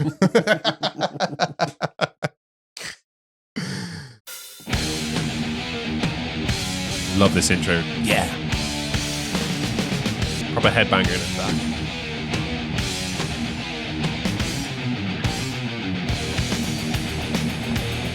The tourniquet around your neck.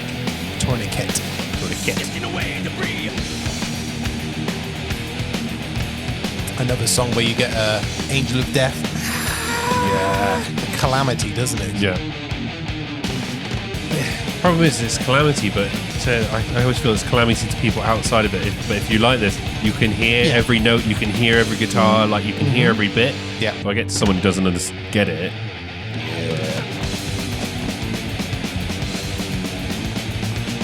Do you want to die? Do you want to die? There you love go. that song. And then straight into a little something else. Well, no, I love that song. I really feel like that song is just like super riffy. Yeah. Oh, yeah. Yeah, it's one of the best songs on the album by a long shot. And I can see why they kept it in their lives. Yeah, it's a great song. I absolutely love Postmortem. And it's not, do you want it? And not until we decided to do this album where I've really started listening to the whole album through and through and through and through. Yeah. So, Postmortem really stood out to me. Yeah, 100%. Do you know what I mean? Like on the first listen through, and then like now I've just had to keep listening to it, obviously for the show. Yeah. So maybe that's a bit why we're a bit like we've listened to this album. I've been listening to this album for like 2 weeks. Have you? I was always familiar with the album. Yeah, of course. Really familiar with Angel of Death, Altar of Sacrifice, Jesus Saves, Epidemic, and Postmortem, and obviously Raining in Blood. The other ones, not so much. Yeah. It's not until you do like we've started doing this thing where we've really gone into it. Exactly. It? Yeah. Yeah, it's good. I love that song. I really love that song. I think it's really real like good groove to it. So I'm going to go with my lyrics. Go. Entering a tomb of a corpse yet conceived. Tighten the tourniquet. That bit always gets me. I knew it. Yeah. Around your neck. When I'm Americans pronouncing the T. Yeah, tourniquet. I call it tourniquet in work, just to annoy the doctors. Yeah. It's a tourniquet. Pass me the tourniquet. Do you really? Awesome. Just no, they know I'm a knob. They don't bite anymore. It's boring. Like I said, and I that scream as well. That real trademark Tom. He's got a really really unique voice, isn't he? In the sense, like just as much as Lombardo's drumming, Kerry King's and Jeff's guitar make Slayer, it's not without Tom. No. Do you know what I mean? I feel like he gets a little bit overlooked at times. Probably because, like, personality-wise, he's probably not as big as the band. No, but he definitely is a major ingredient of Slayer. 100%. Yeah, because he also, like, plays the bass whilst, like, singing these songs. That's another rare thing, really, isn't it? The bassist being the frontman as well. Lemmy.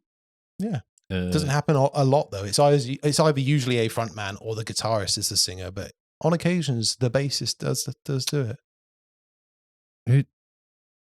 So you got like Lemmy. Yeah, Lemmy. Obviously. Phil, what was he called from? Phil Lynott. Yeah. Yeah. It's not common, obviously. No, exactly, because you have to kind of go, okay. But yeah, I mean, like pop punks, you got like Mark Hoppus. He's technically a lead singer. He's a bassist as well. Yeah. Metal wise. It's not many. No. Just in general, I don't think you get many bassist lead singers. It's probably people screaming right now going, well, don't scream. Comment. Yeah. Educate, all right? We're here for educating and creating fostering a community of love. Jesus saves, remember? Jesus saves, indeed. Listen to Tom. Tom says. Kerry wrote that, so it wasn't Tom. Anyway, do you want to bust out some riffage? Yeah. I actually kind of... this was one of the Slayer songs where I always used to just, if I'm going to play a song, I always like picked it up and played this song. This was your Slayer just song? Just that intro bit, because it's just so cool, isn't it? Yeah.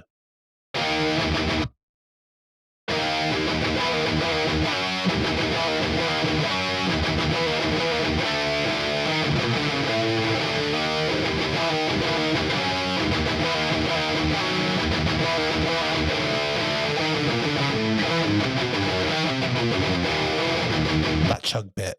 You know that bit? Yeah. Into the chug.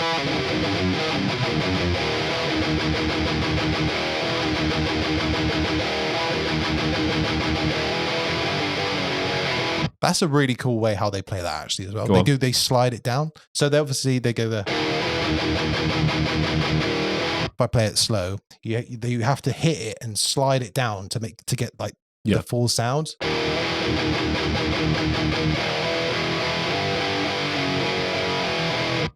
See what I mean? Yeah, so definitely. To play that properly at speed is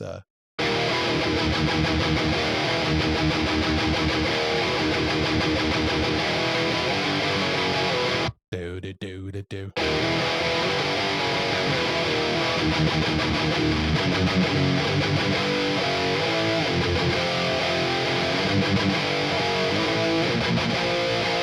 Speak the gun of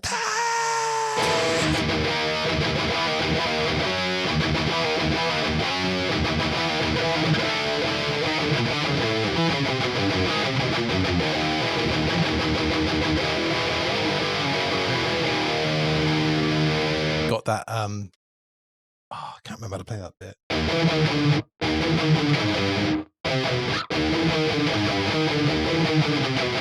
Yeah, that bit? Yeah.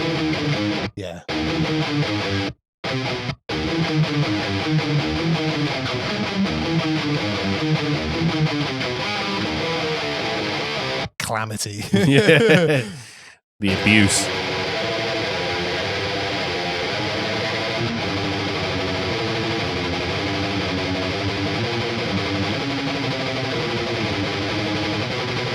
Or something like that. Or something.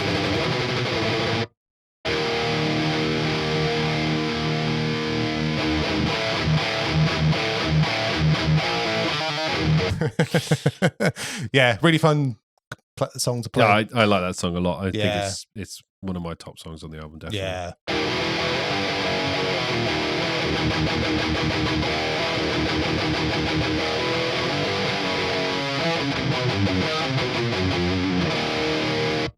Ka-chow. Ka-chow. So we did it. We're on to the final tune. Well, it's been emotional. It's been a long old ride. Blitz through this. If all metal bands can make albums this long, we could smash 2 of these a week easy. Well, it took us 3 hours to film that System of a Down one, didn't we? So we're doing all right. This is like hour and a quarter under. Yeah, then after you edit it and chop all that out, it'd probably be under an hour. Let me started on that. Yeah.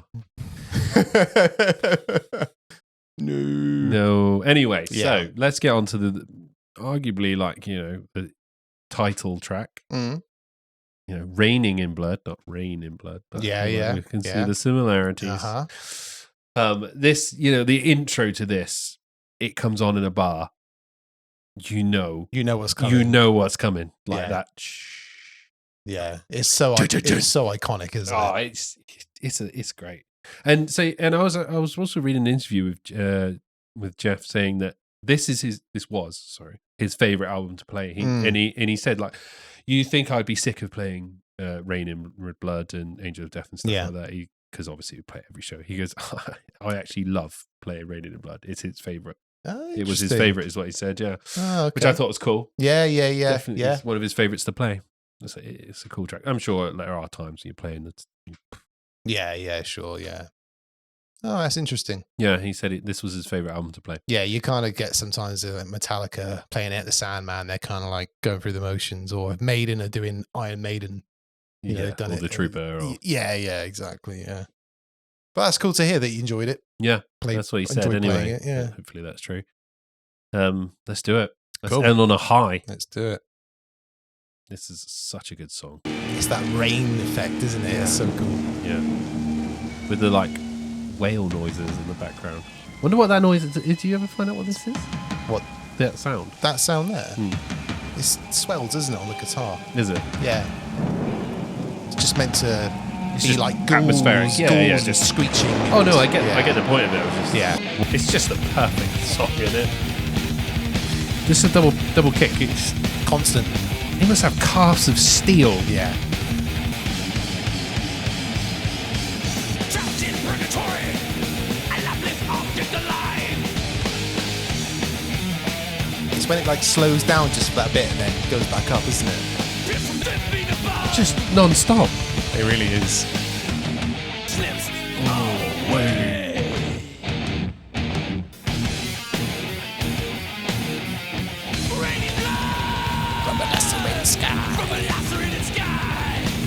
And here we go. But you gotta have it. You have to. Yeah. But they're like talking to each other in the left and the right, aren't they? It's sort of like they're battling or something. Oh, I'll tell you when the song finishes. Okay. This drum bit though.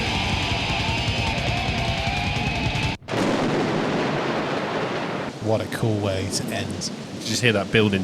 Yeah. Nothing. I love how that ends with the effects. It's Like really cool. It all sounds like the rain in the waves. It sounded like in the Yeah. background.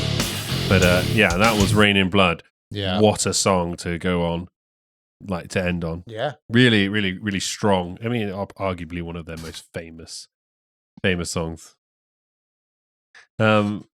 Did it again. It plays, it carries on. Oh, I kept it together, mate. You're the one who couldn't do it. I was there. It plays the next song, and then last time it was a Tout Le Monde. Yeah, what was it this time? I didn't. 5 Minutes Alone by Pantera. I was like, turn it off. It just wouldn't fucking stop. Well, And you're there cracking on. I'm like, mate, we need to get some hotkeys or something. You need like a space bar or something over here. Anyway, so we're going to be talking about Rain in Blood. So this song, lyrically, apparently is about overthrowing heaven and the blood raining down its remain. Yeah. Whatever. We're not here for lyrics, as we found out. It's a Slayer package that makes it, like we said earlier on. I love that song. Riffs wise, drumming wise, everything is just so good. Yeah, you can see why it's their like most famous song. Yeah. Yeah. Is it that or Seasons Abyss? It's got to be that. Rain in Blood, 100%. Yeah, of course it is. I don't even know why I said it. I was just trying to create some conversation. Although Seasons in the Abyss is also a very famous and very good song. It's probably number 2, isn't it? Yeah, maybe. Anyway, that song has featured quite a lot on many different things. So I've got a little list of things here. Go. So the song is featured on South Park in the episode where Cartman plays it to scare off the hippies. I remember watching this episode. Yeah, sorry, yeah. Nothing hippies hate more than death metal. Yeah. And whenever Kerry King is asked about Raining in Blood being used in South Park, Die Hippie Die episode, he always mentions, it was good to see this song being put to good use. If only we could horrify some hippies, we've done our job. Do you remember that episode? I remember, like, isn't it like they're an infestation? And Cartman's like, so Cartman set us up his like extermination business. You got him in the walls. He's like tapping on the wall. He's like, yeah, you got 3 in here. And they're in. Hey man, what's up, man? Chill, man. He's like, oh my god, I gotta get him. And he's out in the garden, and he like, yeah, I know what you got to do. And he pulls out this like thing, this frame. Like, break glass in case you have hippies. Yeah. And it's a Slayer record with obviously the Slayer, and he's like. He also said we might as well be the official motto of Slayer. If we scared some hippies, we've done our job. Fair play. Amen. And it's arguably the most iconic riff in thrash. It's one of. Yeah. It's just evil, isn't it? It's just evil. You like if you like thrash or you like metal, you know that riff. Yeah. This was the thing. Remember when you said it was like the noise, like the battling guitars and stuff on my iPhone when I go through the lyrics and stuff. When I listen to it just to read lyrics as it goes, it comes up with noise. Incoherent noise. It says noise. Henry King. That's what it said. That's amazing. It says noise. I'll show you. Noise. Yeah. Nice. If you've got an iPhone, listen to the song, put the lyrics on it. At the end, it just says noise. So that's what Apple thinks of Slayer. Yeah, that iconic riff that you're talking about. It's in a very special place on the neck that Slayer use a lot. Okay. So it's here. They use a lot of that. Yeah. So.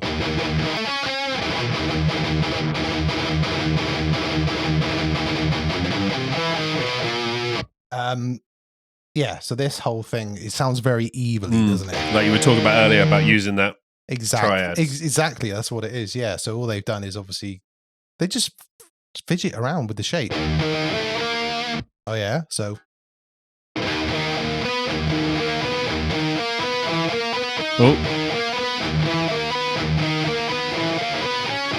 my mind. I can't remember what he says.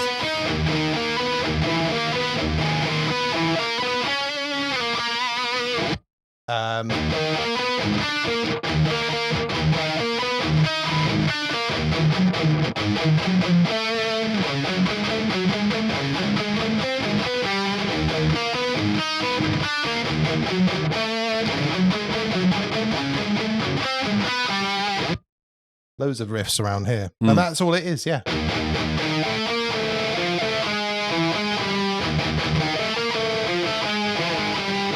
And then they move it down a bit.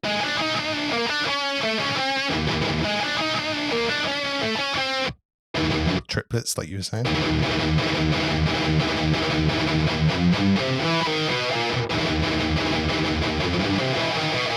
And then it's just chaos.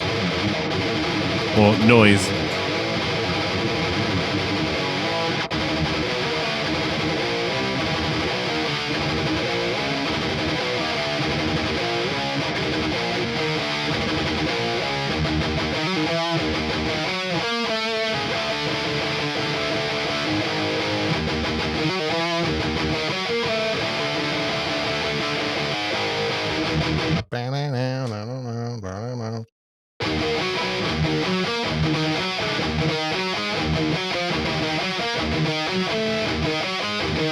But see how it's all there? Yeah.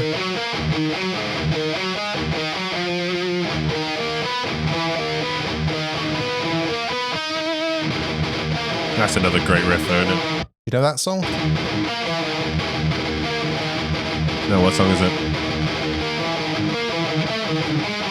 So Disciple off of God Hates Us All.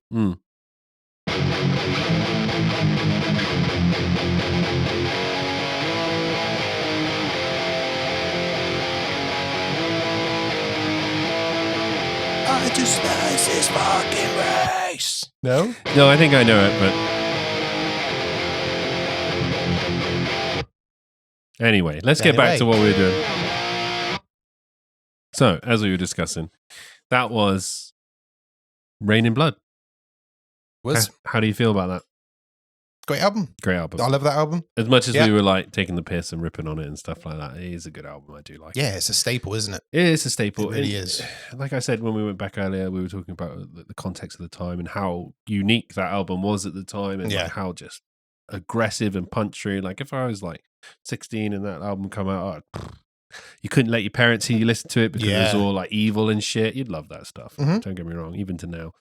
But yeah, real great album, like real iconic, and you can see so many influences through multiple genres. It's like so many, like in the death metal scene or deathcore, grindcore, anything like that. They were hardcore. They'll probably be like, yeah, Slayer was my band. Yeah, and rightly so. Slayer, great. Yeah. They got some just great songs. Unfortunately, not together now, but. Yeah, but they're not together, but they're doing some shows, aren't they? Yeah. Next year. Which they won't be coming over here. I think Paul Bostap's back.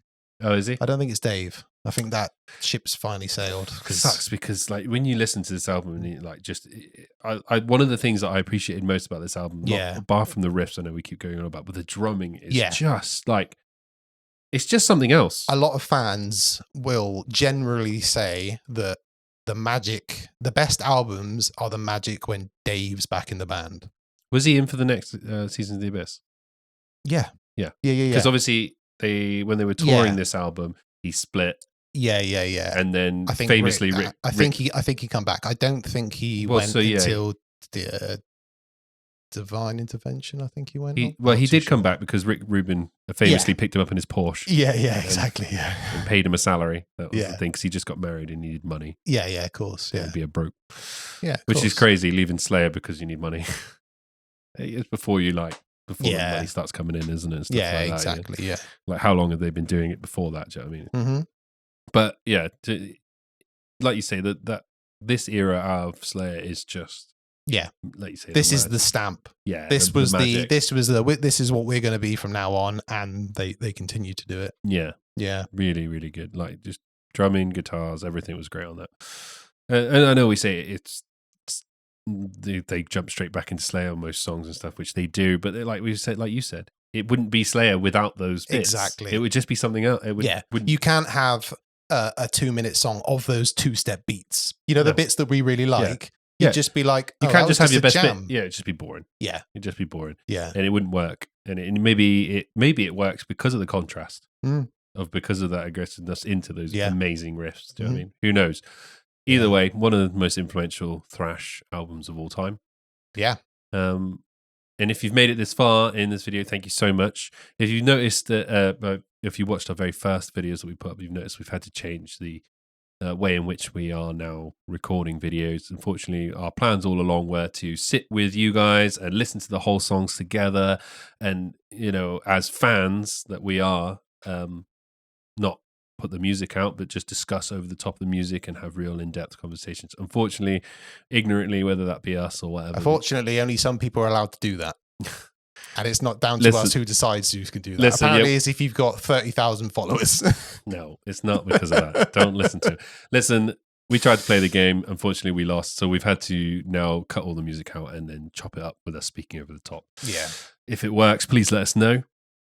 The Metallica videos will still be the same because Metallica are cool. Own their own record label, and they've openly said that they're happy with people using their content to react to and stuff. Yeah, and like, we're not just putting it up and you know, like, we are fans of this music. We talk over it. We'd like to think we give something valuable back. Probably not. Not this. by stuff that we know. So it's not like we're just playing songs for no reason. Yeah. But Metallica are the ones that say, look, you know, you're okay to use our music. That's why we've not had a problem. We haven't had a Metallica problem whatsoever. So thank you for that. Another reason why they're fucking cool. Yeah. But it was not, the thing is, it's not even the artist, it's some of the record labels, right? Yeah. They just put blocks on things. I'm full support of copyright and stuff like that. Yeah, like 100%. I fully support, like, artists should be protected. Yeah. But they're not protecting the artists. No. They're protecting. Because you can go onto YouTube and find 100 about people do the same thing we're doing, about Rain in Blood, and it'll be complete. You'll even go on there and find the whole album that's been uploaded. Oh yeah, as we found. Yeah. Like, but just put the album up and then it's too much of a hassle just to upload everything. So we are just gonna have to try a new format. Anyway, it doesn't matter. If you've made it this far, if you're watching our videos, we really appreciate it. If you could like, share it, or subscribe, that would be wonderful. Leave a comment if there's any things we missed that you know that we don't, because we want to learn. Like we said, we're fans. We're not here trying to tell you that we know more or that our opinion is right or yours isn't. Yeah. One thing I would say is, I personally, my little part of this project is I want to start doing an episode where we discuss like funny stories of gigs. Everybody's got them. We've got them. And if you have a great story where you're at a gig and something happened and it's hilarious, we'll cut names out and stuff like that. We'll change your names or whatever. We keep names in if you want. I don't care. But you can send an email to us at monstersofmetalpod@gmail.com. But if you made it far again, thank you so much. Yeah, thank you. Peace out. Cheers.